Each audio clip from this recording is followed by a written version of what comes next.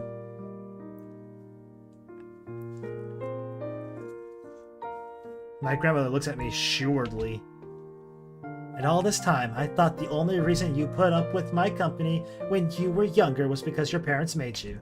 Well, maybe that was true at first, but I got older. Things changed. I know, dear. I'm only teasing. You've been a great help to me. I can't thank you enough. No, I should be the one thanking you. Thanks for always being so patient with me, even though I was an annoying kid. It's quite alright. Everyone changes, and you were only little back then. You weren't to know. Just kiss! Yeah. I worked so hard for this! Don't rob me! Maybe she's right. Maybe everyone does change. No. Just that no, bro, no. In that case, perhaps my relationship with my sister can change too. Dang it. You see, he already knows he lost with Grandma. We're gonna have to settle for her sister. Dang it. I hope it does. We might be dissimilar in most aspects, from our looks to our interests to our general attitudes, but we are related, and only a couple of years apart. I let a rift grow between us out of complacency. Gaming Master says, Goku. Kaioken times 20. Kaioken.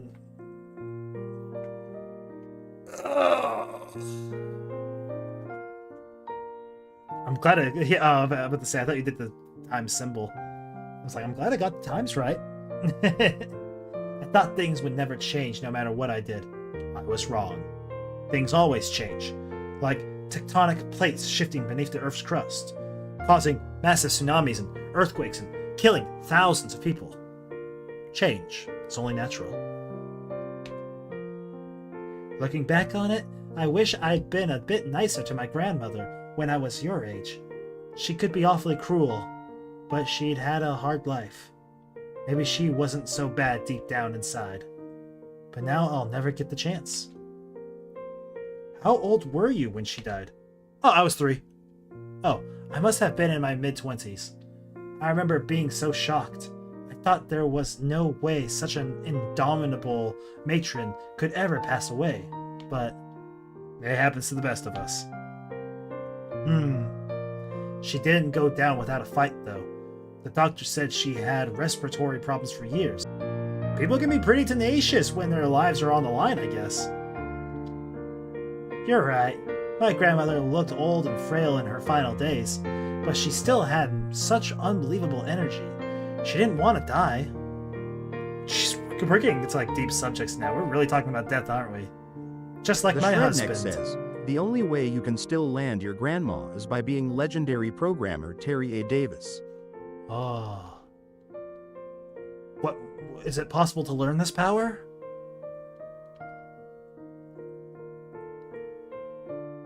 But you were able to meet him again. That's right. I met him again. I swallow. What should I say? I don't want to say I hope you'll meet again soon.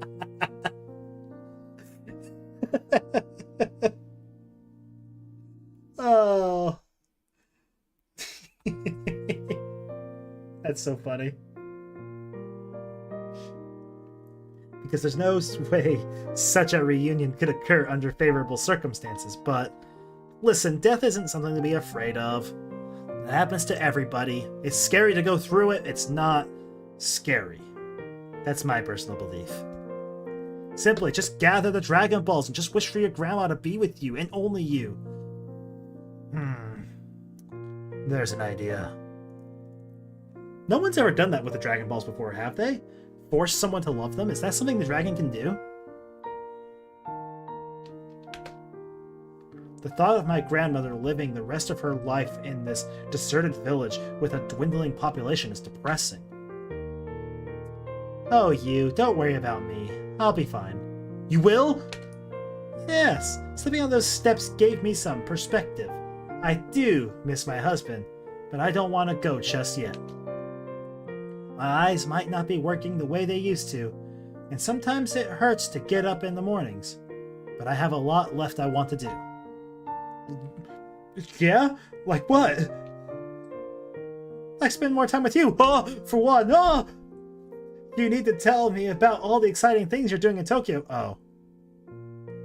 I'd love to hear about all your stories. You could brew me some tea while we... And you could brew me some tea while we talk? Exactly. I think it would be wonderful. Me too.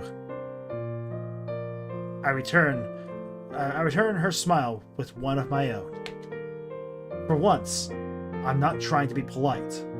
I really do mean what I'm saying, from the bottom of my heart. It would be wonderful. I feel so content sitting here in the cozy living room with my grandmother. I wouldn't mind if this moment lasted forever. Indeed. Me too. But time stops for no man or woman. It keeps ticking. It's 15 minutes to midnight now, according to the clock on the wall. But perhaps it's actually 20 minutes to midnight, or 10. I'm not sure. Well, I'd love to talk longer, but... My grandmother stifles a yawn with the palm of her hand. I should be going to bed. I'm not used to staying up so late. You wouldn't want to go without your beauty sleep. Quite. I've had plenty of excitement for one day, I think. You met your husband again, and you had a near-death experience. Not many women your age can say that. Sounds like something from a story. A terrible story. But it really happened. I hope so. Part of me still wonders whether it was all a dream. If it was, it must have been the most perfect dream anybody has ever had.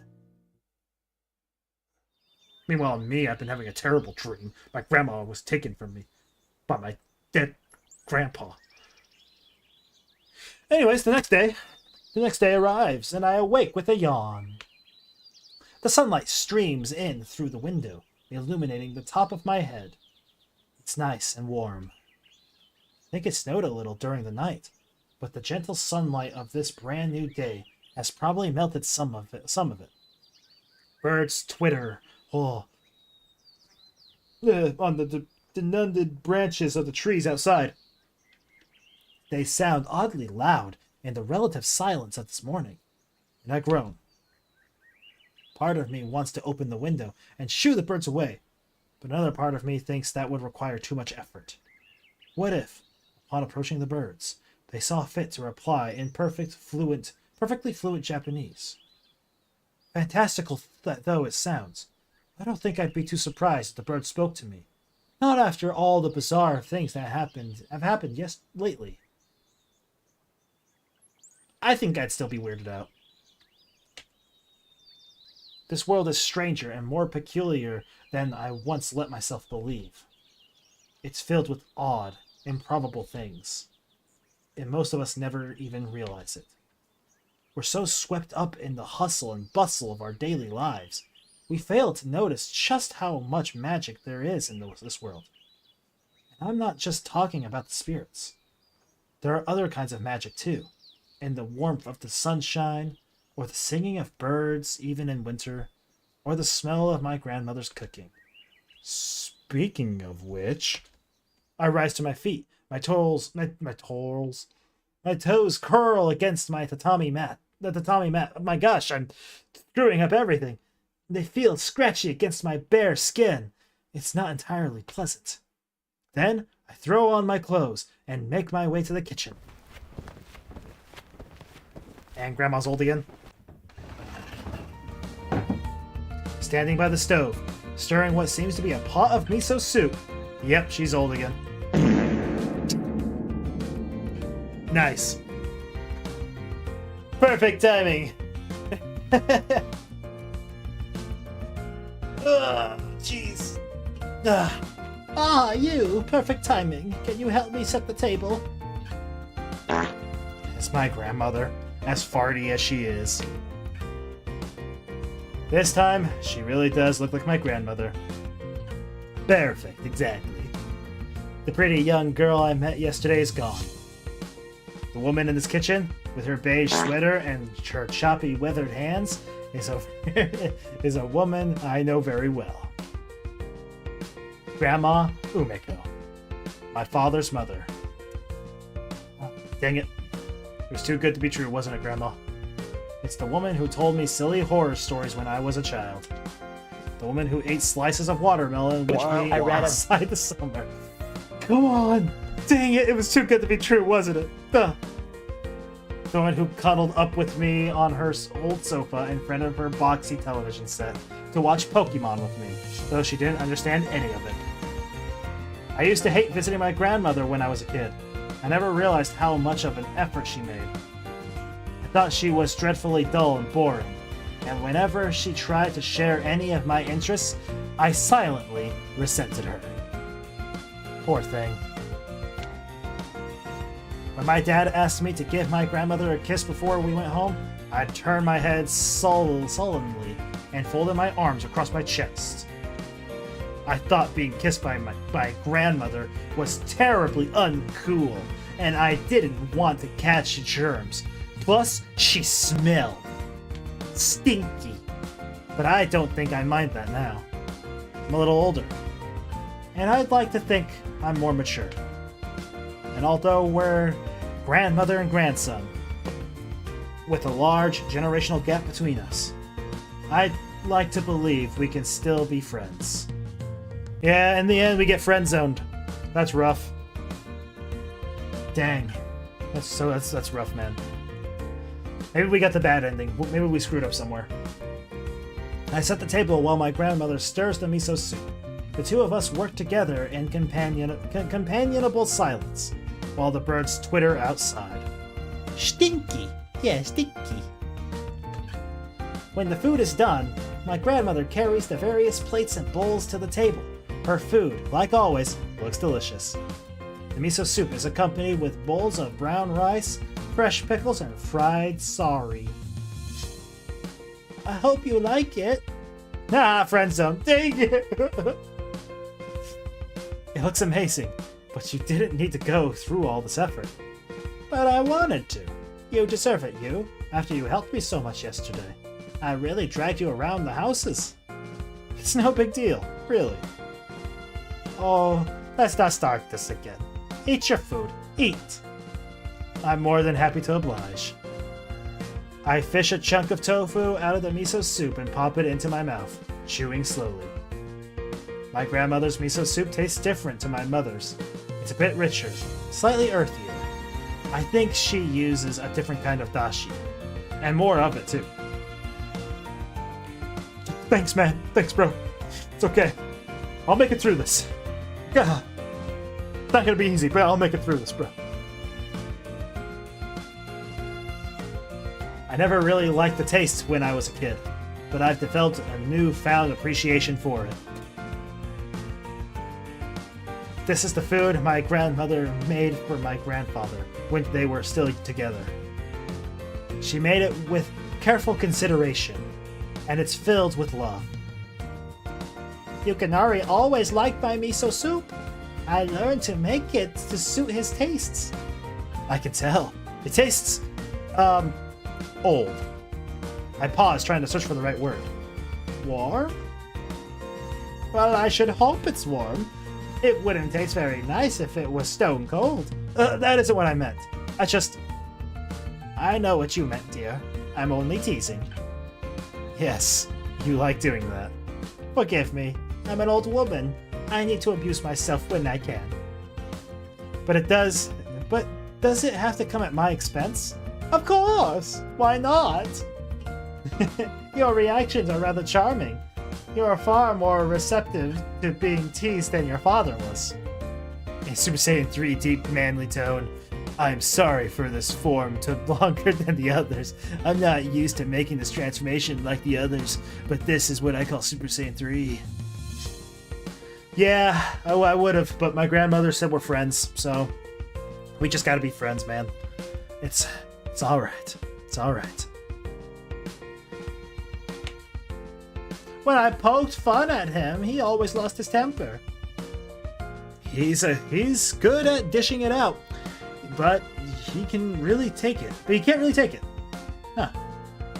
The two of us continue to eat together, our heads bowed, bathed in the sunlight that spills in through the windows. It's okay, Hockey, it's okay.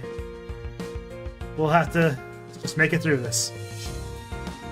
That is the DBC Kai final chapter quote version of Goku's Super Saiyan 3 line. Aw.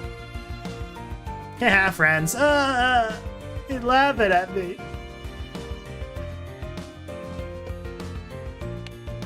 For a single shining day, my grandmother was a young girl again. Now she's an old woman. She's reverted back to the way she's always used to be, like Cinderella. I have to wonder whether the enchantment faded away as she was lying in her bed as the clock struck midnight. Her long, beautiful dark hair slowly turning to white while her skin formed wrinkles like a pickled fruit plum. Okay, I'll stop bullying you now. Yeah, I don't believe it. I'll believe it when I see it. Still hurts. Still fresh wound. My grandmother doesn't look unhappy by this sudden transformation, however. Rather, she seems quite content, like one who has come to accept the innumerable inevitabilities of life. How does going back to your old body feel? Old being an operative word. Like I've returned home, I suppose. Home? That's right. I enjoyed being a pretty young girl again, but that isn't who I am now. Not really. It felt too much like I was playing pretend. My body just doesn't feel like my own if it's not riddled with a few aches and pains nowadays. Are you in a lot of pain? Of course! I'll make do. It's not so unbearable, and I've grown used to it now. Because it can't be helped. That's just how life is. Shut up. Don't you regret it, even a little? I mean, getting old, right? Don't you wish you could have died young? I do miss the way things were, but there's no point mooning about it. The past isn't something that's meant to be dredged up into modern times. It can't be kept up. It can't keep up, my bad. You mean memories are more special if they remain memories? That's not what I said, idiot. Exactly. I really wouldn't want to be young forever. Then I'd have to watch the people I care about growing old without me. That would be much too depressing.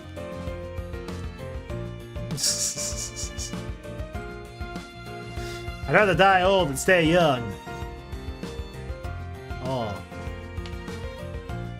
Like you saw your grandmother and your mother getting older.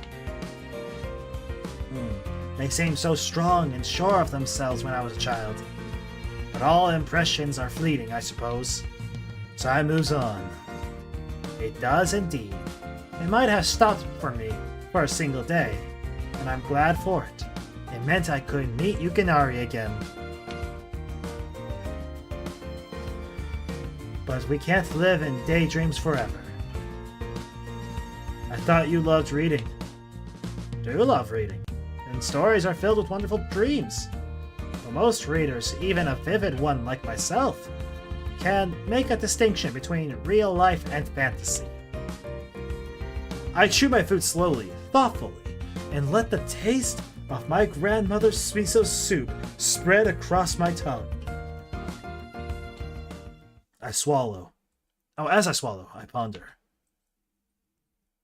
Will I be able to talk about the unerring march of time with such serenity when I'm my grandmother's age?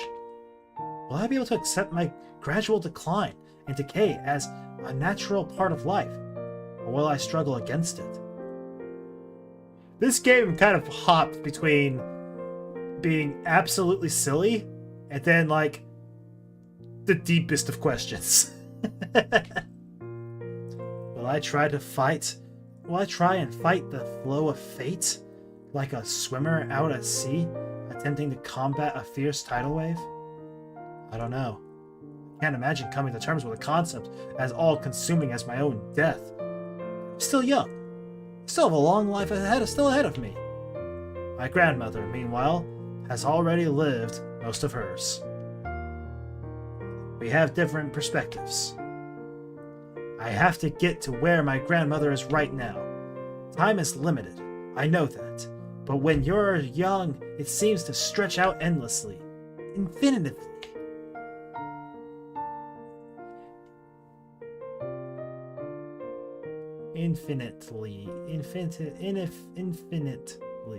Infinitely. Huh. I'm staring at that word for way too long. There's a whole wide world out there for me to explore. I'm just getting started. Now don't you think you should be leaving soon? Leaving? To your home, your family. They're probably missing you. Oh! She's right. I only ever intended to stay here for a couple of days. Now those couple of days have passed. However, I wouldn't mind staying here a little bit longer. That's very sweet of you, dear. But don't you know what day it is? December 31st. New Year's. I'm supposed to go to the local shrine. Yeah, you good? Nah, what's wrong? What's possibly wrong? Yeah. I almost forgot. Could I forget? That's right. You should be going. Your parents will miss you. I'm sure Otoko won't, but what about the trains? I don't know if they'll be running. I went outside this morning and the snow isn't quite as thick as it was yesterday. I think the trains will be running again. And, failing that, you could take the bus. My grandmother smiles coyly. Nothing! Oh! Though I'm not sure I trust Mr. Nakamura. I shudder. He drove like a man possessed yesterday. And I thought I was supposed to be the one in contact with the spirits. Maybe he wanted to show off. I bet it's not every day he meets such a pretty young girl on his bus route, and from Tokyo no less. Men are always showing off. That's something I don't miss about being young. Oh! You didn't like the attention? It's fine when it comes from attractive young men, but when it's ugly men, I can't stand it! They're so annoying! Like, why weren't they born better? Now, he's young enough to be your son. You should feel thankful. I'd rather not. He isn't my type. If the way he handles his bus is indicative of how he handles his women, I fear for my safety. Now that's a mental image I don't need. Sorry, dear, I can't help it. I was jerked around so much on that awful bus, I worry it took years off my life. I hope not. My grandmother notices my discomfort and smiles, resting a hand on my shoulder. It was a figure of speech, you. Oh, right. I should stop taking you so seriously. Almost everything that comes out of her mouth is some kind of silly joke. Always been this way. I know I like telling jokes, dear, but even I have important things to say sometimes. I think you should spend this day with your family. You're my family too. I know, and I had a wonderful time with you. But don't worry, we'll have more wonderful times together in the future. In the new year. And the new year after that. You promise? Of course! I might be old, but I'm not at death's door just yet. It's like I told you last night. I'm going to live on, so I can hear all of your stories. Then I'll do my best to create some stories worthy of your attention. That's the spirit. My grandmother ruffles my hair, and, for once, it doesn't annoy me. In fact, I think I quite like it. I like being with my grandmother. I never thought I'd have cause to say this in my life, but she really does mean a lot to me. I suppose the old saying is really true. Blood is thicker than water.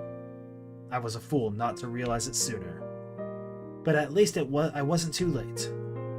I think that's the biggest blessing of all.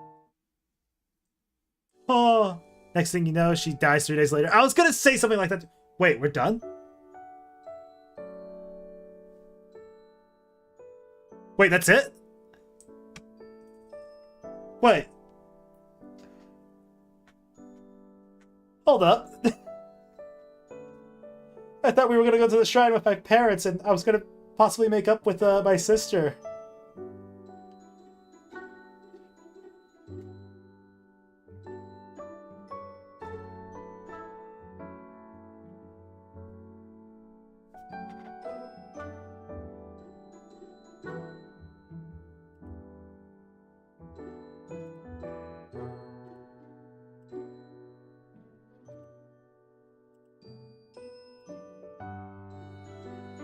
Hold on, the bot doesn't seem to be working. Hold on. I'm rebooting it. There we go. Try it again, Gaming Master. Thank you for reading. That's just it? Midlife crisis kicks in. What the heck? I thought for sure we were gonna get to see my sister one more time. Oh. Bruh. Bruh. For the last time, I'm not wearing a kimono. See, he did give it to her! But Otome, I think it would suit you. No, it wouldn't. They're so hard to walk in. Old-fashioned, too.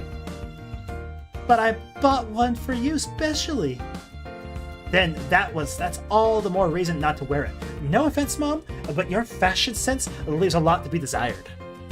Come on, darling. Your mother spent a long time choosing this kimono for you. Don't you want to make her happy? This isn't just about making me happy, Kaname. This is a tradition. I don't care about traditions. They're so constrictive. But it's a quintessential part of our culture. And a stuffy old-fashioned kimono like that will look really great with dyed hair like this, won't it? Yo, little Saris, how you doing? Ah, it's good to see you today. Just dropping by to support my favorite LGBT creator. How are you? I don't know who that is, but I'm doing all right.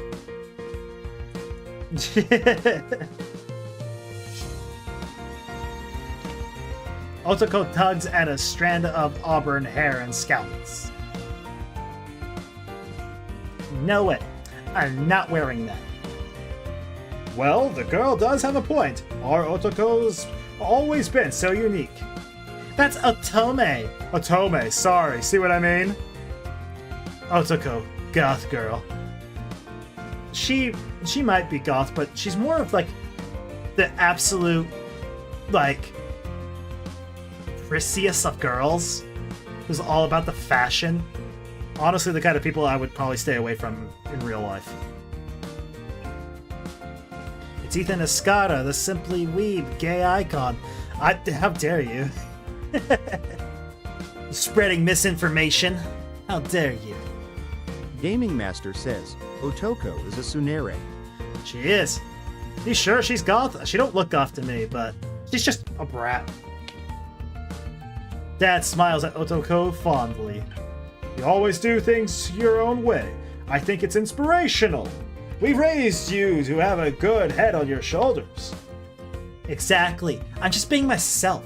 Is that really such a bad thing? Yes. Well, Mom falters. She frowns. I suppose not.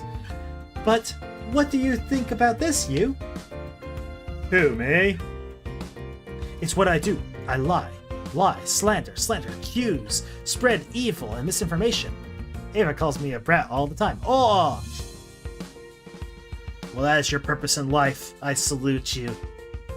Who, me? Yes, you. You're part of the family too, aren't you? Don't you have an opinion, you? I bite my lower lip. I don't really want to get involved in this debate. What's the point? No matter what I say, I'm going to upset somebody. And this whole time, I just wanted to eat my dinner in peace.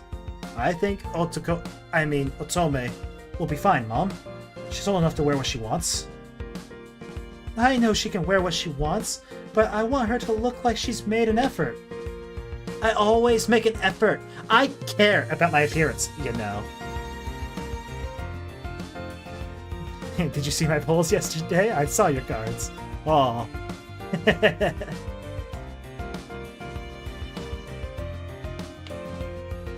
I can tell as much, dear, but New Year's is an important time, and...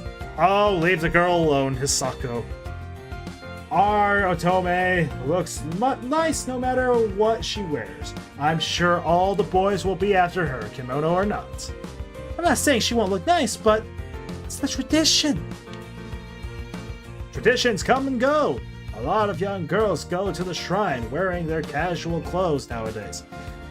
Take that Emery for one.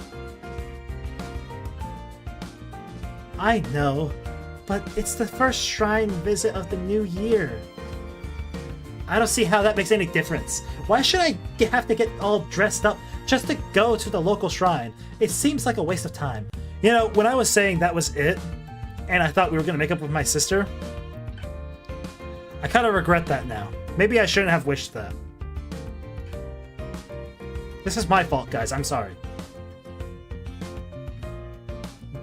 Is this Diet Persona? You think so? I have no idea. I don't...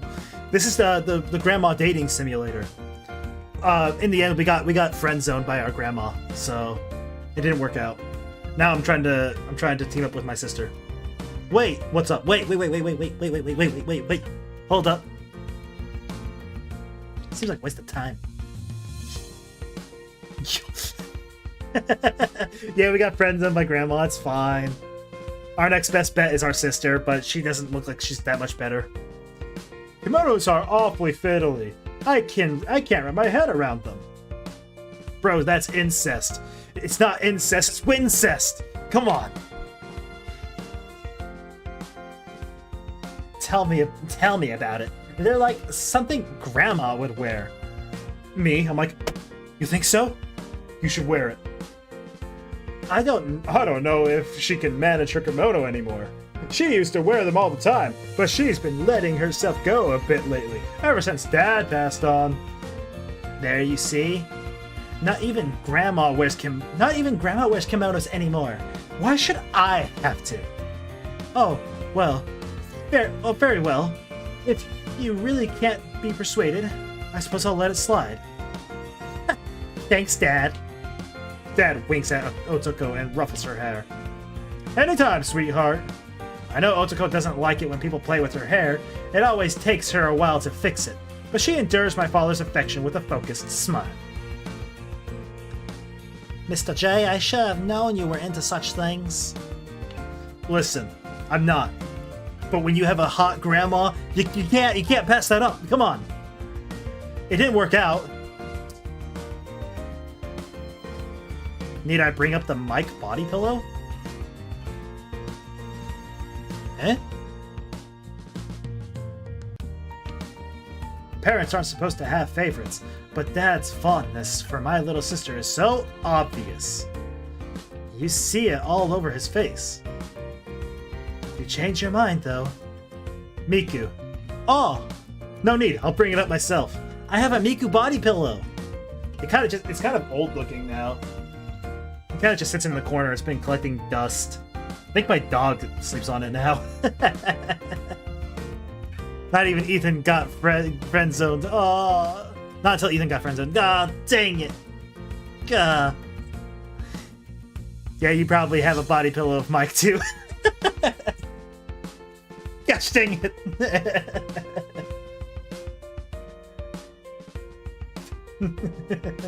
That's a good one. I like that. Is she doing okay, your doggy? Yeah, my dog's doing alright. She's not gonna have as many presents for Christmas this year because money's been tight, but I still got her a lot of gifts.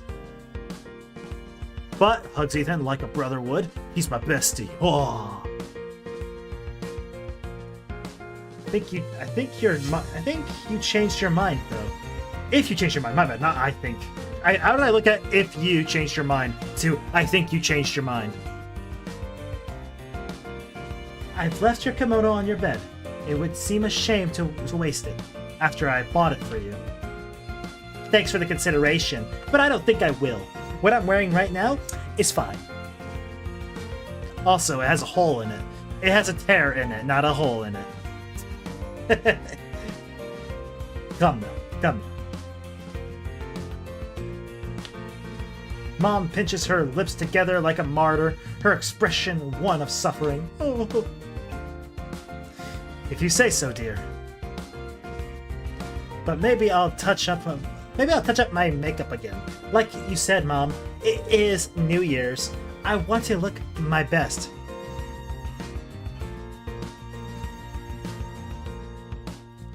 Bro, that's pedantic. But and I'm sure you could use the tear too. Oh! My poor Miku pillow, dude. You know, I actually won that Miku body pillow in a claw machine. I played this, what's it called? Toreba. Which is a little claw machine game that you can play on, like, your tablet and stuff. And I won it. So they shipped it over to my house. I have this body pillow. I think Shredneck even took a picture with it. I wonder if he still has that picture. I did know that. Yeah. I'm glad I told you that story. It's one of my proudest moments. I think your makeup looks fine already, dear. Mom tries to reassure my little sister, but Otoko isn't listening. She's already walking away. I gotta go now. Maybe see you later. Bye-bye, Ethan. Bye, Aki-chan. You take it easy. Yeah, we're almost done with the game. We already saw the ending credits, so hopefully the game's gonna wrap up here soon. My mother sighs and massages her temple with her fingertips. She looks tired. That a daughter of ours? Well, Ethan, you answered the question. I was about to ask about you having any pets. I did, yeah. I have a dog. My brother has a dog as well, but I kind of watch over him. And he also has a cat. We're big animal people. So,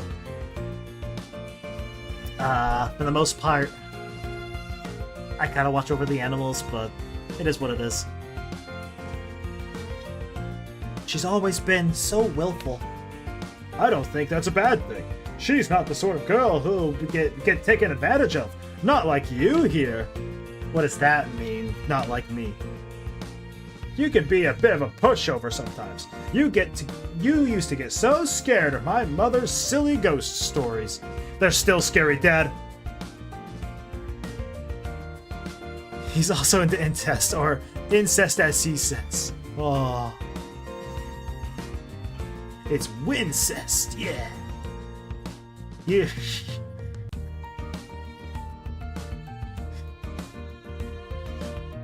You should get a bunny and name it Thumper, Thumpampi. If I had a bunny,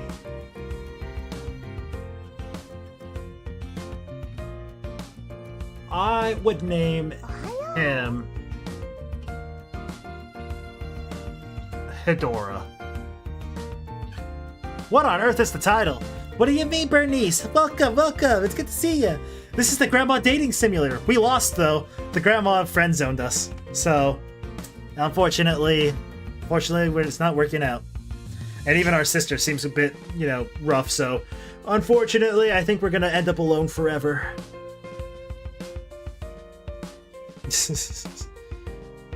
That was when I was a child, Dad. I know people like Beastars. Oh, you would be into that. Want to hear a funny story about that anime? Enlighten me. Emphasize on unfortunately. Yes, unfortunately we didn't, Maybe so, but you still look more like a child to me. Gee, thanks. Yeah, tell me a story about that, about Beastars. Well, no matter what you look like, you've been managing in Tokyo well enough this year. I guess my little boy's growing up after all. My dad smiles at me. For once, it doesn't look like he's making fun of me. So, is this it? Is my dad finally gonna give me his approval? Hold up. Not even my real dad does that. Oh, I'd be more touched by his words if he didn't sound very surprised. Shut up. Did he think I was going to implode upon moving away from home? Yeah. I think I've been getting on fine, Dad. You have! We're very proud of you. You just don't seem like the sort of who'd like living in the city, that's all. You've always been a country boy. Not like our Otoko. I bet she could go anywhere she wants, do anything she likes, no problem. What's next, Mom Dating Simulator? Oh, jeez, man, I hope. Let's go. No. That's actually how I joked about this game and how it got conceived. Right? Like, Grandpa Dating Simulator? 10 out of 10 game right there. I'm waiting for the great-great-grandpa Dating Simulator, though. You hope! No, so here's the thing, right? The idea of, like, anime characters dating their sisters or whatever is, like, a common thing now, sadly. It's like, ugh. There's a whole market for it, too. I recall the one, I looked up the title earlier. I think it was like, Don't You Love Your Mom's 2-Hit Combo or something like that. I don't remember what it's called. It's basically about this story about this guy gets isekai'd, but his mom goes with him. And so, that story gets really weird because it's kind of like, it's kind of meant to be silly in the sense that like you're watching your son even in another isekai world, but it gets kind of iffy.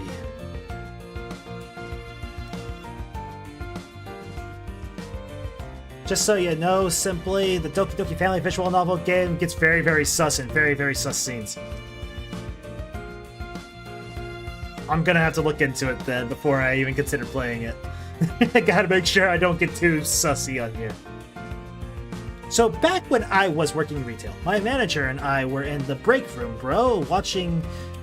My room, bro was watching YouTube, and he was fussing about a weird Beastars video, and I told him he had to watch it, so it wouldn't show up. Anyways, he called me later and yelled at me because his recommended was filled with them, and I laughed. I'm gonna tell your mom you said it, I hope so. She's gonna be like, what kind of games are you playing on stream? I'm just like, you know, games. Bro wants to see sussy bakas. No, I want to make sure I don't get in trouble showing sussy bakas.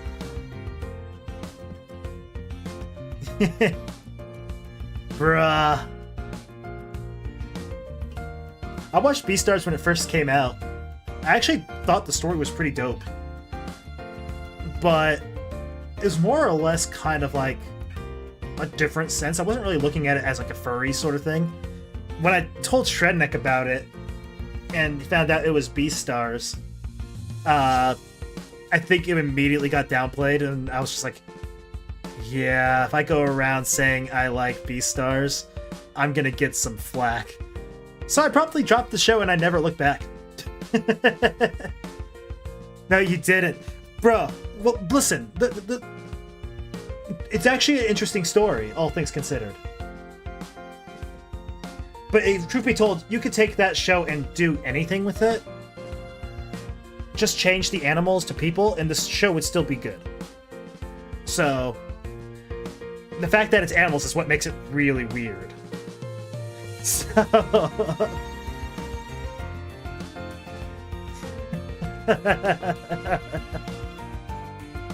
visual novels of romance and Apex Legends, nervously smiles.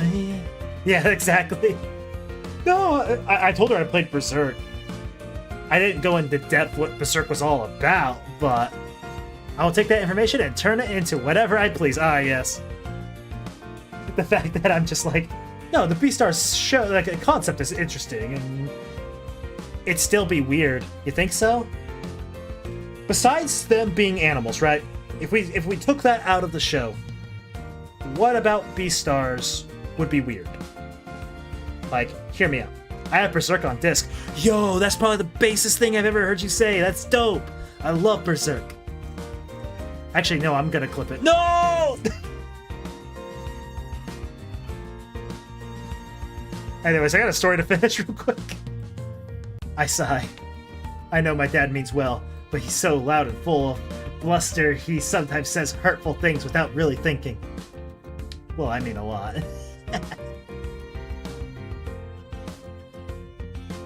I will use it as blackmail. No! It's painfully obvious how I have paired to Otoko in his mind.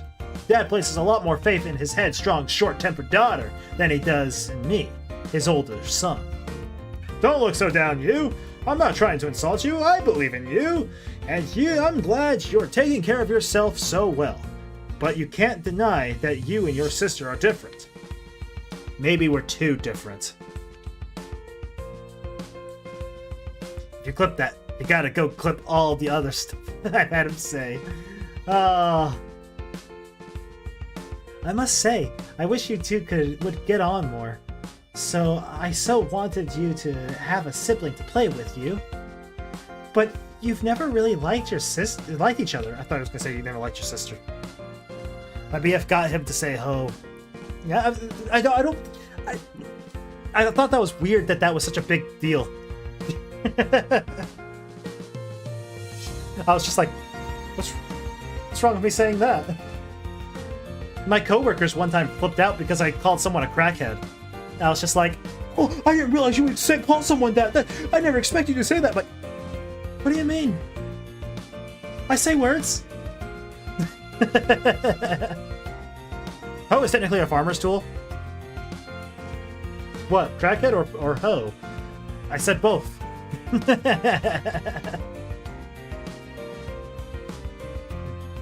Siblings are always at each other's throats. My dad had an older sister, and he said she was always playing tricks on him. I'm glad I was an only child. No, you don't say. Yeah, you're right. I don't say those kind of words. You got me there. You got me there. I'm just surprised that because I don't say that, people will freak out when I say ho or freaking what? Crackhead. I'll go through the entire stream to clip every remnants of interesting things. Dude, you're gonna clip so much from this stream.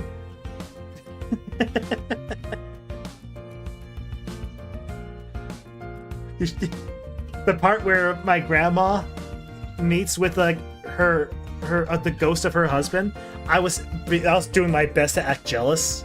So I was like, I'm not jealous. Shut up. I never liked my grandma anyways. Whatever. You know, I was doing everything I got. I gotta start now. BRB. No! It didn't really surprise me, but I thought Ava's reaction was really funny. It is kind of funny. My mother gets livid when I say Jesus, and I don't even go to church. I'm not even Christian. I'm a Christian man myself. I used to be a preacher actually, but I only did it for a couple of years. I got along with my brothers, myself. I just wish my mom and dad start talking across the dinner table, mostly about me and Otoko. It's almost like they've forgotten I'm still here and I can hear them. Parents are like that. They always seem to forget that their children are their own separate people, rather than extensions of themselves. No, I don't think they forget, they just don't care. I've already eaten my dinner. There's not much point sitting here any longer. In fact, I'm starting to feel restless. I need to go and talk to Otoko. I have something I need to give her. That sounds kind of made me back a bit, like, Ethan, in this game, would say to his grandpa and say, "Should have been me, not him!" You know, I start crying. There was a part, I don't remember where it was, I think it was last stream. You know, my grandma kept talking about her husband and stuff. And she was like, "Oh, Yukinari, I used to do this." And I was like, "Grandma, please, it's weird when you talk about other men on our date. You gotta stop that." And like, just that, I didn't realize I said that until Shredneck pointed it out. And I was like, oh my gosh, that was actually pretty solid. I love that. I get to my feet, which prompts Mom to look at me curiously. "Where are you going, you? We'll be setting off soon." "I know. I just need to have a word with my sister." "Ooh? Are you going to try to convince her to wear the kimono for me?" chance would be a fine thing. I doubt a herd of wild buffalo could convince Otoko to do anything she doesn't want to do. She's always been so stubborn. There's something I need to give her, that's all. Bro, what are the positives of a gilf to you, Mr. J? Of a gilf? You wanna get gummed? Listen. You had to be there. My grandma. She was something else. But I can't think of her that way anymore. No. We're friends now. We have to be friends. As painful as it is, I must press forward.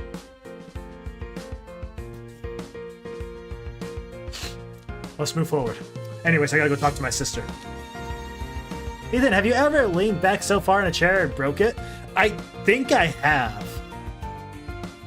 I think I have. A present? Maybe. What else could he be giving her? I'm not sure if Otoko will accept my peace offering. I doubt the set of hairpins I bought for her will be to her tastes. They're not something she'll be able to couple with her short skirts and her shorter shorts.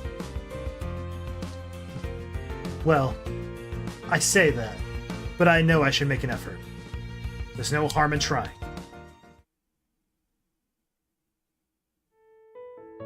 It's been a while since I last went to Otoko's bedroom. Bro, don't tell me she was a fine baddie or something. I'm not hearing you out. No, she was a fine baddie, dude. Gosh, dang it. Bro, why can't she be your grandma?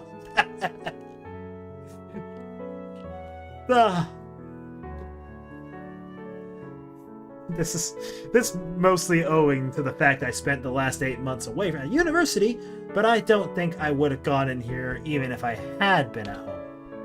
I don't like Otoko enough to invade her inner sanctum, and I don't think Otoko likes me enough to allow me entry. That was what I assumed anyway. But to my surprise, Otoko opened her door to me with nothing more than a raised eyebrow and a biting, "Well, don't just stand there, come in." Her bedroom is more or less the same as I remember it. Her bedspread and pillowcases are a cute pastel pink, as are her curtains and the circular rug on her floor. Bro, the main character is so deviously down bad. Dude, I know. Oh my gosh. This guy. That's why I keep making the joke. It's like, dang it. My grandma friend-zoned us. I guess I just gotta settle with my sister. It's like, bro.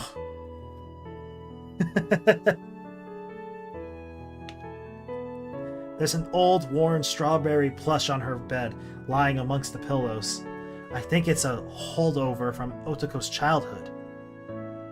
She used to love strawberries, and she always tied her hair up with strawberry-shaped ties.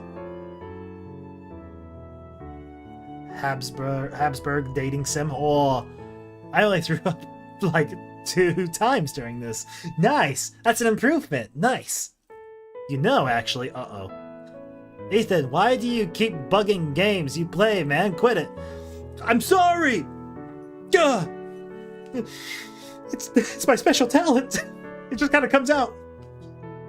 Her desk is pushed into a corner with her laptop and desk lamp and a few other bits and pieces strewn across it. It's a typical girl's bedroom, I suppose. Not like I would know. But it doesn't quite suit the girl who actually owns it. With her dyed hair and her fashionable clothes, Otoko has outgrown her bedroom. Just like in Alice in Wonderland, she's become so huge, figuratively, not literally. Thank you for that. Thank you. That it can't quite contain her anymore. I frown. Haven't you thought about doing a bit more with this place? There's no point. I'm not gonna stay here for much longer. You have another 2 years before you can go to university. Oh, don't remind me. You're making me want to kill myself. Oh, okay, that's nice. With what? This is an accurate simulator of the average crackhead's love life in your area. You know what? You're right. It actually is. I'm playing someone who lives in this little town that I live in. Gosh, I need to get out of here. I kind of, I kind of understand Otoko now. I gotta get out of here. You're so naughty, Ethan. Don't say that. I'll find a way. I can be very resourceful. Otoko glances distastefully at the folded kimono lying on her bed. Bro, like, no joke, I know. Honestly. There's a matching obi, too. And a delicate pair of toe shoes. Toe socks, shut up. Otoko looks at them with undisguised disgust. Does she think I'm not old enough to dress myself? I think she wanted to give you a present. But she should know I don't like wearing stuff like this. When was the last time I wore a kimono anyways? Years ago. I shift, suddenly awkward. Okay.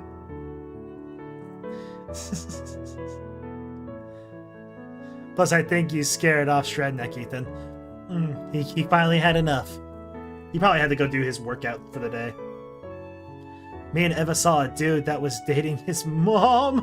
Oh, no. Calling someone naughty when they're a grown man is akin to calling them daddy.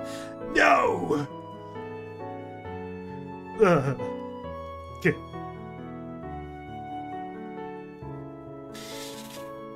Enough of this. We must get on with my sister. The plastic bag I'm clutching behind my back crumples between my fingers. Maybe this was a bad idea after all. So, Otoko gives me a lofty look, like she's some kind of princess, one hand resting on her hip. Why are you here, dear brother? It's not often you deign to pay me a visit. She sounds a little irritable. I wonder if it's because of Mom's pushiness, or my mere presence. Bro, no!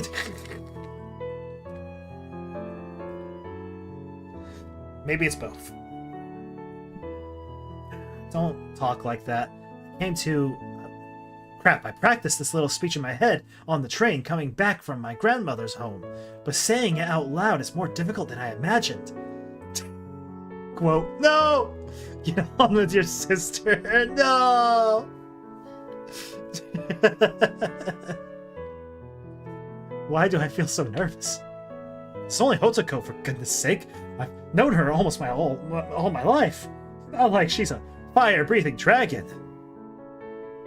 Is she? I think. Oh, I just wanted to, yes? Hurry up or I'll die of old age here. I meant, I'm here to give you a present. Oh, present? Yeah, it's to make up for not getting you a gift in Tokyo. Felt a little bad about it, I guess. So I bought you something in town yesterday to make up for it. So that's what you were doing yesterday. I did wonder. Well, yeah. I figured since I was going out, I might as well. Dear brother, that's like how Venny talks to me. Dear sister, would you like to participate in a Fortnite Battle Royale? Dear brother. Dear sister. And did that girl help you? The one from the cafe? Well, we're not going to talk about this again, are we? I guess I was a fool for thinking it wouldn't come up. Otoko can be like a dog with a bone, particularly, my favorite word, when it comes to gossip. She doesn't read all those magazines for nothing. Just who was that girl, you? Your girlfriend? She was a girl. She was a friend, but where is she now? Didn't you say she was from Tokyo? She is. She already went back home to spend New Year's with her parents. I see. Otoko purses her lips together. She doesn't look entirely convinced. So, she only came down here for a day? That's right. To spend time with you. Why is she acting like that's the most unbelievable part of the story? I guess? You guess? She scoffs. You mean you don't know? We're not that close. I know how it must look, but she really isn't my girlfriend. She's my grandma, not my girlfriend. Doesn't matter how bad I want it. She only came out here because she wanted to see the countryside. We're both members of the photography club, so she wanted to take some photos. I really am a member of the photography club at university, but my grandmother obviously isn't. I do have a couple of female friends in the club, though, so I guess it's not a complete lie. I see. So, you seriously weren't on a date yesterday? No, we were just shopping. You must really like her, to go shopping with her. I know how you feel about that. Don't be so prickly. I really am trying to be nice to you. Oh? You're doing this out of kindness of your heart? Is that really it? What do you mean? Please, I'm not an idiot, dear brother. I can smell blackmail a mile away. You don't want Mom and Dad to know about your friend, so you're trying to buy my silence. That's what this is all about, isn't it? You're being stupid. I bought this gift before I even ran into you and Emiri, I guess. Why does she look like she's gonna pull on her suspenders and say, "This washing machine can do blah blah blah blah blah blah blah," after knocking you on the floor?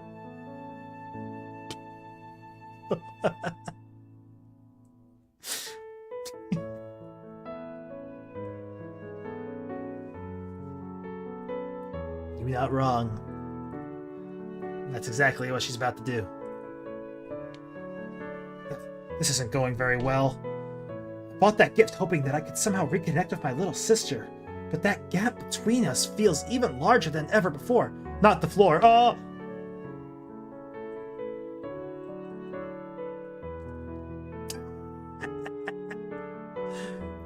Listen, I may have misspoke.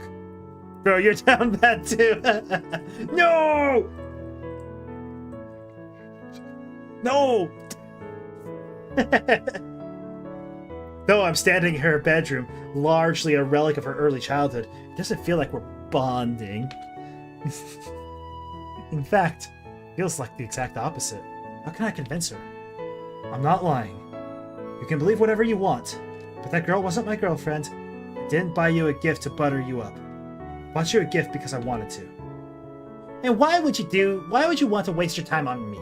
I know you don't like me, because I don't know if I've always been the best older brother. And I want to show you that I'm sorry. You're sorry? Yeah. I bow my head, a little abashed at my own guilty confession. For some reason, I can't quite meet my sister's eyes. You don't need to like the gift. In fact, I think you'll hate it. And you don't need to like me, but I want you to know, I swallow and take a deep breath. You can be a pain sometimes, and I don't like how you talk to me, but that doesn't change the fact that we're family. I guess, thinking about it a little, I've always been jealous of you. Hey, you... Otoko looks at the floor, her voice unusually awkward. Oh. So I see you're getting used to life in the great state. I gotta get out of here.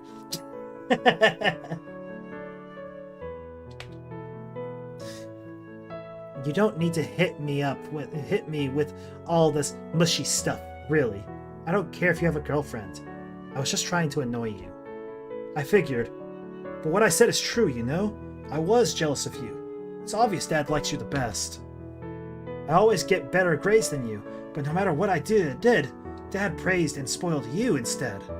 He acts like you can do no wrong. You're his princess. You is the main protagonist of Persona 4. Oh, hit me up. Listen, my choices of words aren't exactly perfect. Or maybe they're exactly perfect. You are now bad. No! Listen, it's my sister. Come on. What? Don't be ridiculous.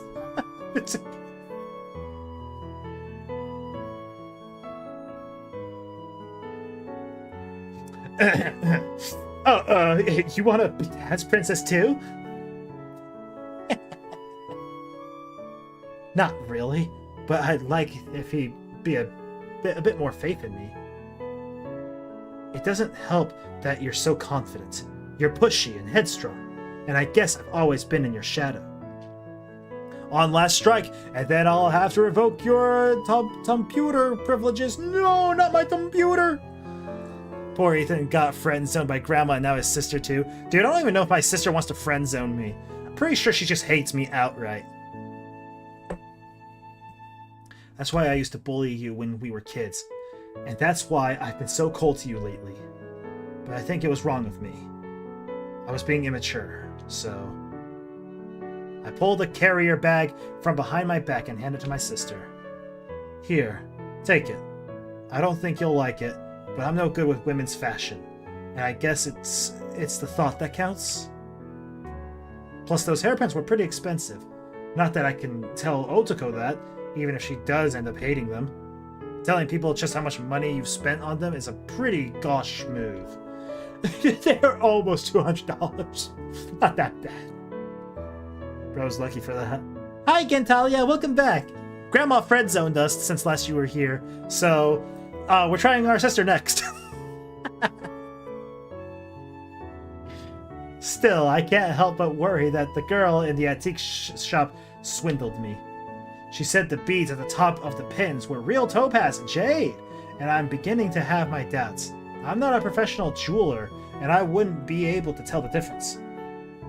If I were Otoko, I probably would have demanded proof of all her lofty claims, then haggled the price down to half her asking rate. But I'm not Otoko. We might be related, but we're not alike. Friend-zoned or family-zoned? Friend-zoned. Specifically friend-zoned. The words were, even though my grandma's getting old and, you know, all this stuff, I never really saw her as much, and she, you know, we're so different in age, I at least want to consider her my friend. And so something along those lines.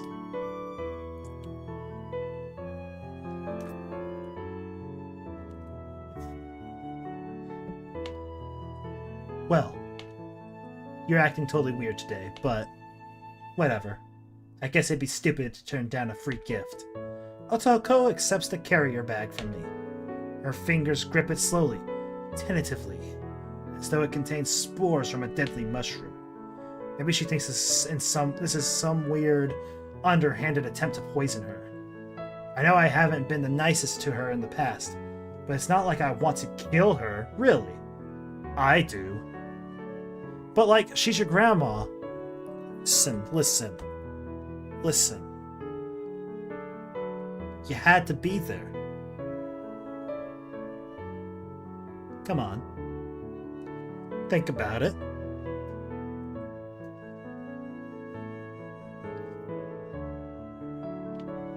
Otoko opens the bag cautiously and peers inside.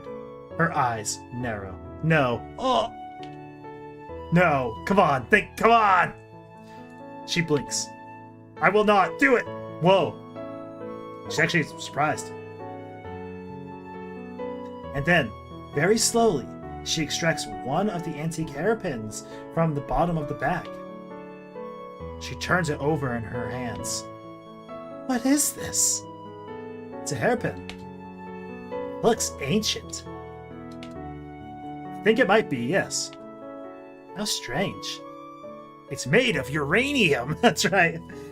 This is pure toxicity formed in a crystallized ball. If you so much as touch it, she like puts it in her hair, it will kill you on the spot. Like, oh. Bro, are those Dr. Doom's personal hairpins? Yeah. Dr. Doom's like, I must look fabulous for the day of my reckoning. You know. So the hairpin, though the hairpin is worn and scuffed from age, it still shimmers beneath the lights of her pale pink bedroom. It looks prettier than it did in the antique store, wherever it was surrounded by shelves upon shelves of old tat. Removed from the gloomy environment, it now seems more special somehow. I can tell how old this pin is from a glance, but that only seems to add to its worth. It's not a newly manufactured piece of jewelry, something that could be displayed in a shiny magazine.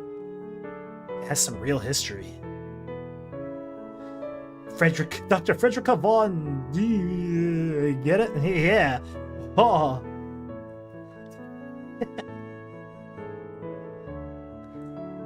That's actually pretty good. I like that. Otoko, however, remains oddly quiet. I guess I can take that as a rejection. You don't like it, do you? I didn't think you would. I know it's not really your style, but you're right. It's not my style, but I guess it's kind of pretty. You think so? The bead at the end.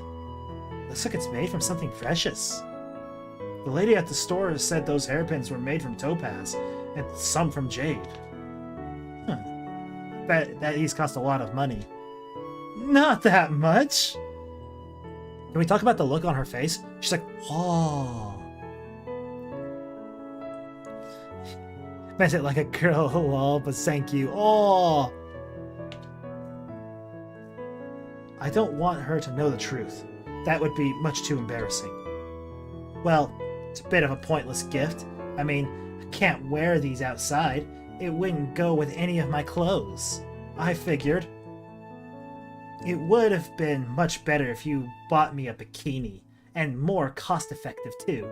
A nice swimsuit would have been half as expensive as these pins. You're probably right, but I appreciate the thought, I guess. You mean you like the gift? Kind of? I mean, it's not something I'd choose for myself, but it's exactly the kind of thing you'd choose for me, so I guess it's alright. It's a very you-like present. More than a bikini? As if you buy me anything useful. I prefer the finer things in life. I think you're just pretentious. And you're not even a real hipster anyway. You still watch Dragon Ball. Dragon Ball is good. It's popular for a reason. In fact, the show goes so in-depth, I need to tell you all about it. I just got done with the Goku Black Saga. Let me tell you in depth. It's popular with little boys, you baby. Oh!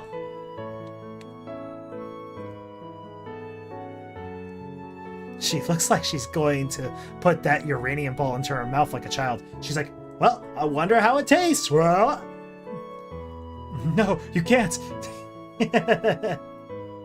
Hey, it got a new season not long ago. Loads of older fans are watching it. We grew up with the series. Whatever. Otoko rolls her eyes. She doesn't look very impressed by my rebuttal. Okay, I have no comment. If you just got done with Goku Black. I actually didn't watch Dragon Ball Super. I played Sparking Zero. That's the only reason I know about stuff like that. Tell me everyone he killed. Technically speaking, he kills everyone. Right? The future is like super dark and bleak. Goku and Black and Zamasu like reign as gods there. I think they killed all the gods too. Not as smart as you think you are, you, but, well, this present was a nice surprise, even if it's a bit useless, so thanks. Yeah, name them. We have,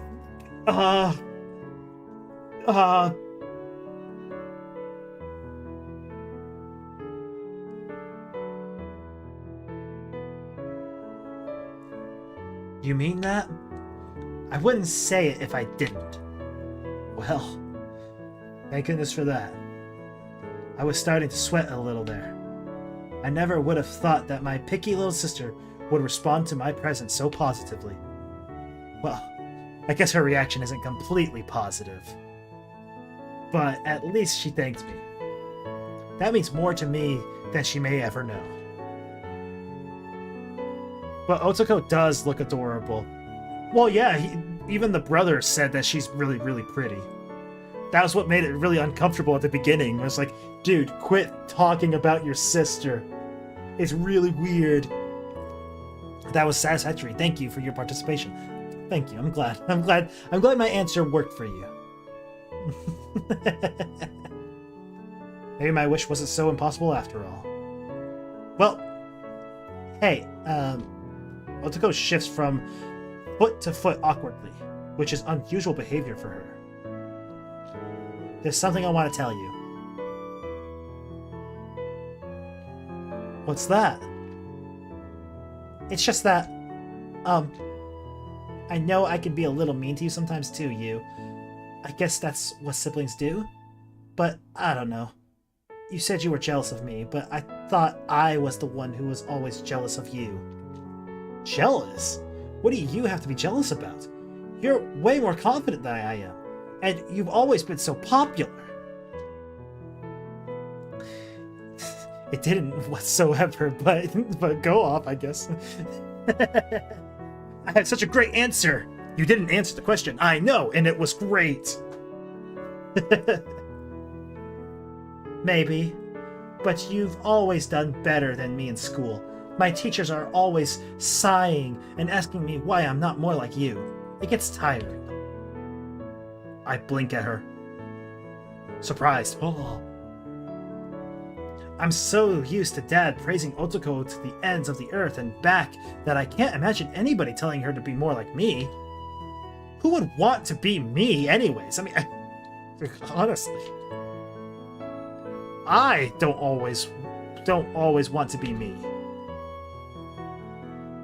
And that's not all. You're older than me, you, and you always get treated like the mature, responsible one. But Mom and Dad still think I'm a little kid. Mom seems to think I can't even dress myself. Otoko looks at the kimono on her bed with obvious distaste. And I'm stuck in this tiny town out in the middle of nowhere while you get to go off to Tokyo. It's just not fair. I'm sure you'll be able to go to Tokyo soon enough. Your grades are good enough. Not as good as yours.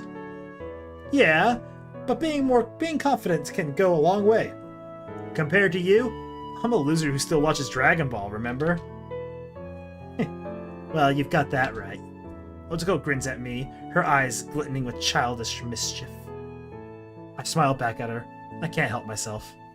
For the first time in a long time, long time, I'm actually having a normal conversation with my sister. We're getting along like siblings should. It almost feels like a miracle. I know I'm being unfair, though. I mean, you can't help being older than me any more than you can't help being a massive nerd. Oh.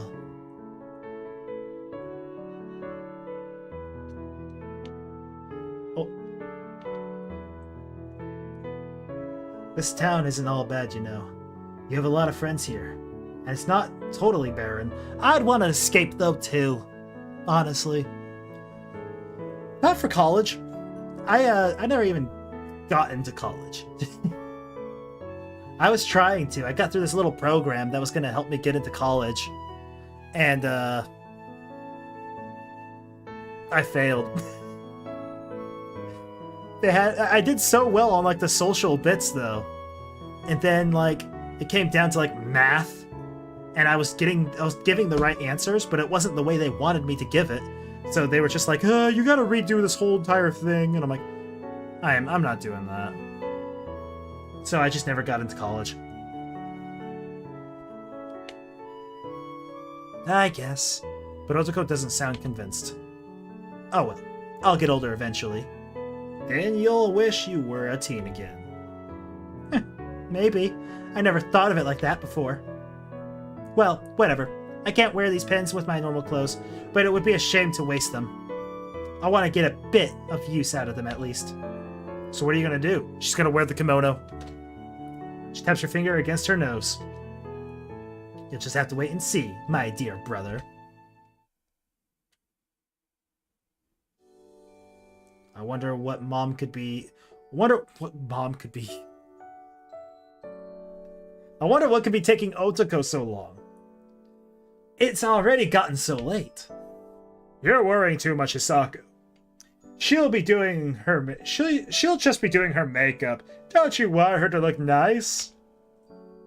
I do, but I want to get to the shrine in good time. It takes a while to walk over to the shrine. Don't fuss so much. You get wrinkles when you do that. I have wrinkles already. I don't even notice them, dear. You look wonderful to me. Oh, well, if you really think so. Mom still looks unsure, but she smiles all the same.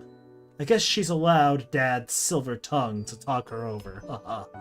Dad grins, pleased with his success, and throws his arms around Mom in a warm embrace. That's the ticket. You look lovely when you smile. Just trust me. We don't have pictures. You can't really tell. Don't be silly, dear. I'm not being silly. I'm being deadly serious. I'll kill a man. In fact, that's how serious I am. I'm a lucky man having two beautiful women in my life. Dad glances at me and laughs. And a handsome son, too. It would have been hilarious. This is the kind of thing I would have done. I'm so lucky to have two beautiful women in my life. I look over at the only other guy in the house and say, and Otoko as well.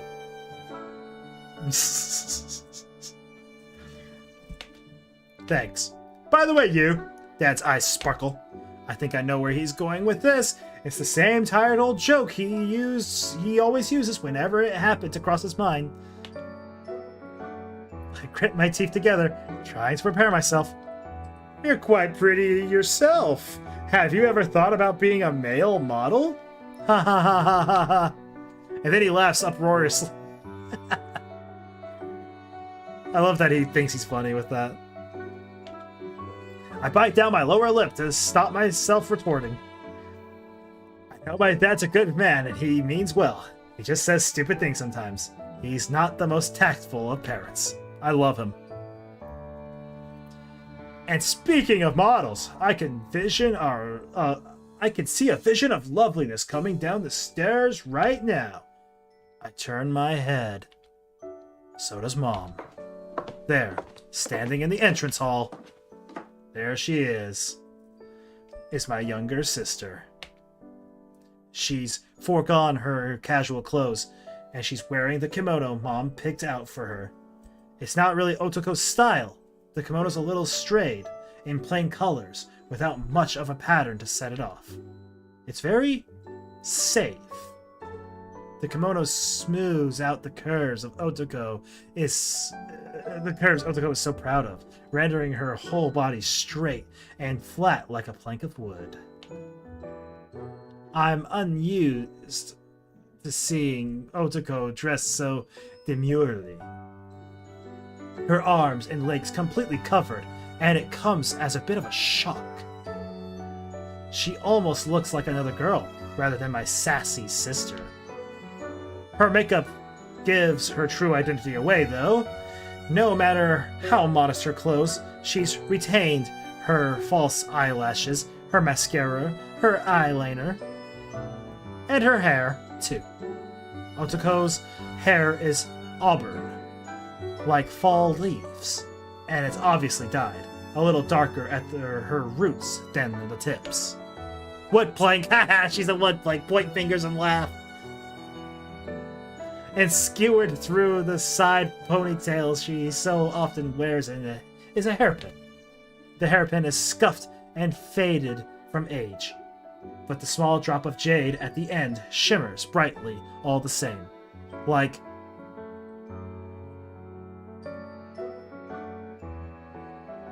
in the night sky. She's wearing the present I bought her. She actually wore that kimono she hates, just so she had an excuse to use my present. Oh, Tome, you look lovely! Yeah, I just hope Emiri doesn't see me like this. She'd burst out along laughing. I don't see why she'd laugh, honey. You look different, yes, but different can be good. But whatever made you change your mind? Was it you?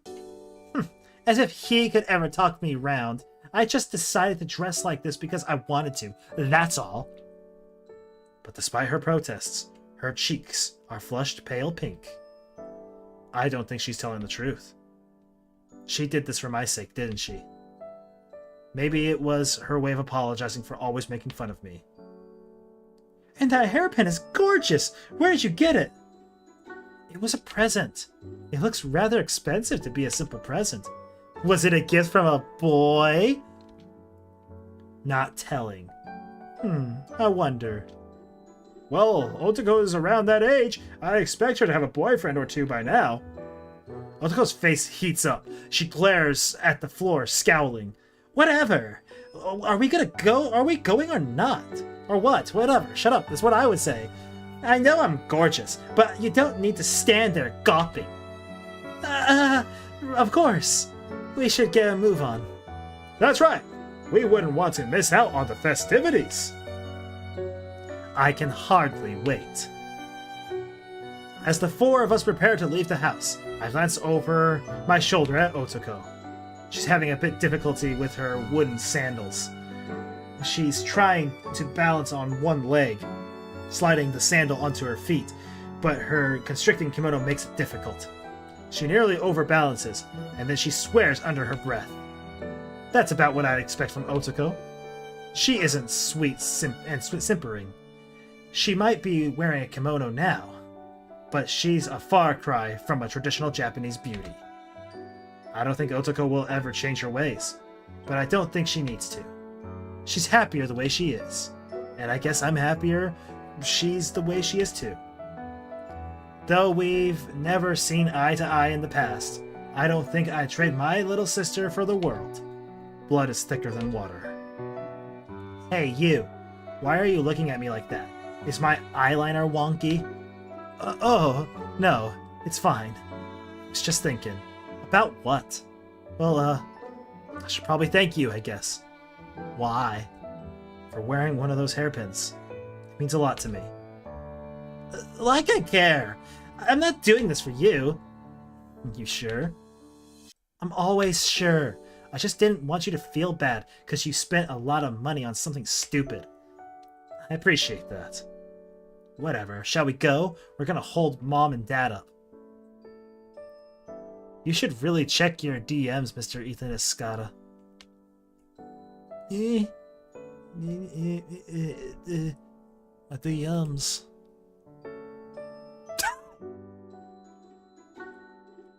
That's pretty dope. I kind of like that. I'll share this right after the stream.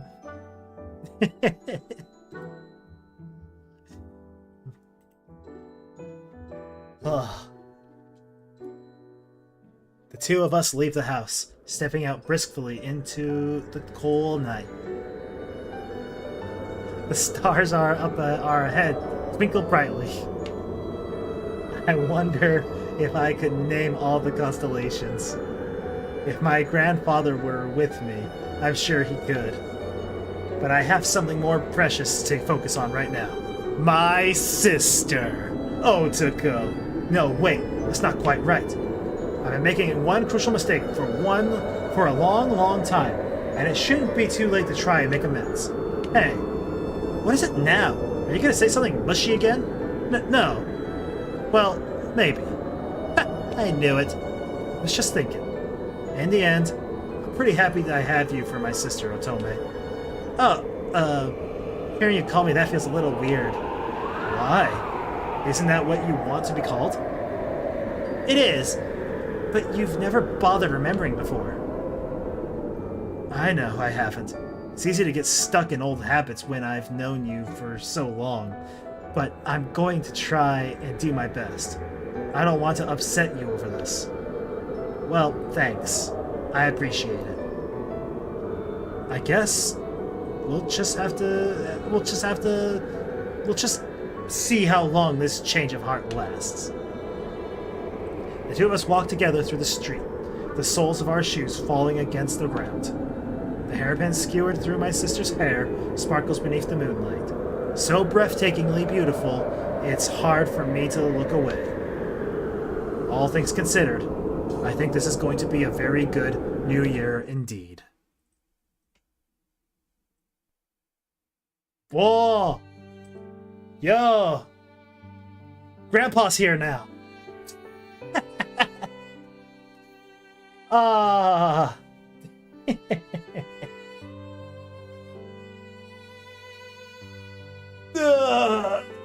Jeez. All right. So what are the extras then? gallery. Tuh. Ah, yes. The grandma dating simulator at its peak. And Otome. Alright. This particular picture, right? Little Sarah did something. Sent it to me in the Discord DMs. Let me show you real quick. I'm gonna save this real fast. Yep. Alright, check this out, guys.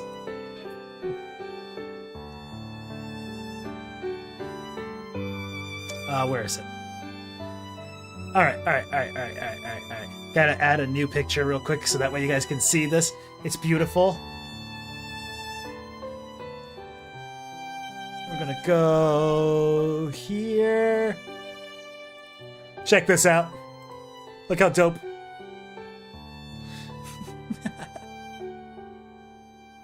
It's I need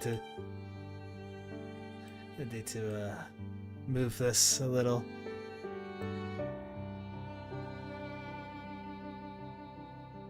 There we go. Oops, not like that. Right here. And we'll just kind of stretch it out. Just like this. There we go. Look at that. So beautiful. Just kind of, there we go. Perfect. It's flawless.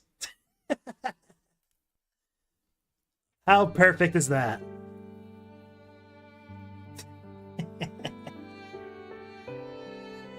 Oh, well, that was a winter's daydream. Lasted a lot longer than I expected to. I read online it was supposed to only be like 3 to 5 hours long. How did I manage to make it last this stream and last stream a total of like 8 to 9 hours? How'd that happen?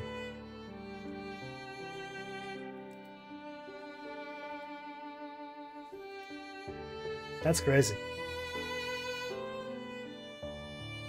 What's notes? Who knows? It's true. It's true. I have this talent of making games last longer than they should. Alright, hold on. This is how it came to be. Thank you all for reading A Winter's Daydream. I hope you enjoyed reading it as much as I enjoyed writing it. Dude, we enjoyed we enjoyed reading it by all means. How the story came into existence is a bit strange. Yeah? Enlighten me. Last year, I was browsing through random visual novels on the visual novel database, so I could send some text box UI references to one of my UI artists, when I stumbled across the grandmother-grandson incest tag. Bruh. Seriously? That's... oh my gosh. I thought it was funny this specific niche fetish had its own tag at all. So I looked through some of the relevant entries and to see what these visual novels look like. After this formative experience, I started joking that I should write a similar story with an impossibly cute / young grandmother as the main heroine. I didn't genuinely intend to write this as a story, but then I got a few ideas in spite of myself, and A Winter's Daydream was born. Though this story was mostly conceived as a joke, it ended up a little more serious than I first imagined. Oh yeah, rough. Don't need to tell me. Perhaps that was inevitable when the main theme of the story is the transience of life, and how it's impossible to regain one's lost youth or go back in time. While I was working on the story, my own great aunt was taken to hospital. She's been ill on and off for about 3 years now, and she mostly talks, when she can, about people who have already died, like her husband, my great uncle. Oh. I always hated going to visit my great aunt when I was younger, because I thought her house was boring and there was nothing to do there. I wrote a lot of angry and dissatisfied diary entries about this when I was 7 or 8. Lately, I've begun to feel a little guilty that I never really spoke to her when she was healthy enough to have a prolonged conversation. and I wonder if I wasted my chance to get to know her. This story was created from these emotions. I tried to get this wistful, slightly guilty feeling across through the main protagonist, you. At least in his case, his grandmother is pretty healthy, but even before she regains some of her youth, so he still has a chance to repair this relationship. I still wanted some comedy elements in the story, though, so hopefully the more lighthearted scenes balance out the somber ones. I suppose I could have set this story in UK, like a lot of my other stories, but I decided on Japan because it was inspired by a visual novel database tag I've only seen applied to Japanese visual novels. And because I happen to be reading Penance by Misato Kanae when I originally had this idea. Penance is a thriller story set in the Japanese countryside, so I took some inspiration from when describing the village Umiko lives in. That might be why I made Umiko a fan of mystery/thriller/detective stories too.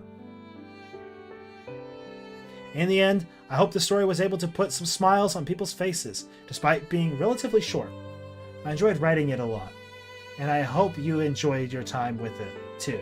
A Winter's Daydream has a pretty silly premise, so it's easy to treat it like a joke, but I'm fond of it all the same.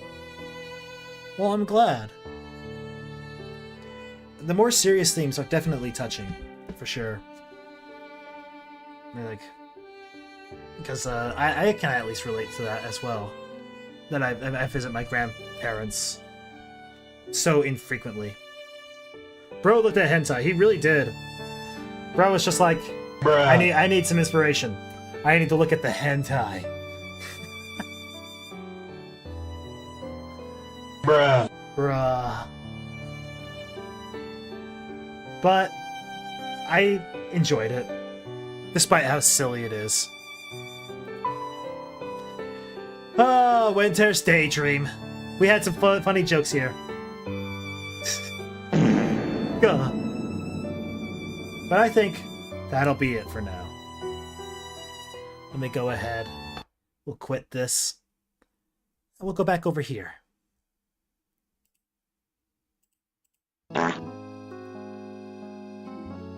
Well, that's gonna be it for today, I think. Or at least for now.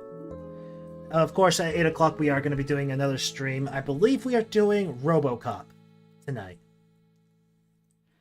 Oh.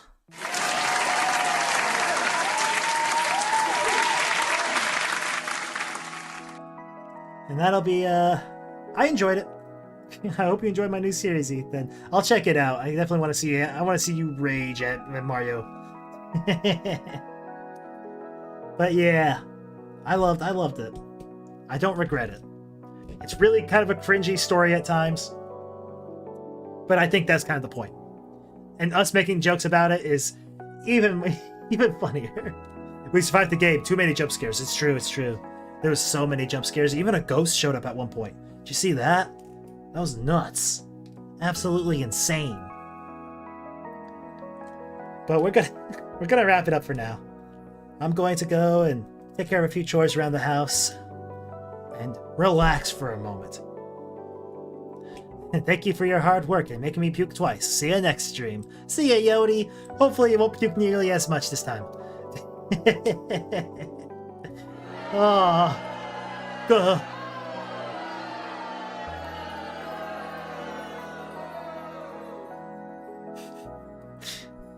But we'll see each other again real soon, alright? In just about 4 hours or so, we'll be going live again. So, thanks guys for hanging out with me today. I hope to see you guys again real soon. And just in case I don't, I hope I see you guys whenever I get a chance, alright? You all take it easy. And you take it, and I hope you have a good day. You take it easy. Bye-bye, Gaming Master. You take care. Oh, bye-bye.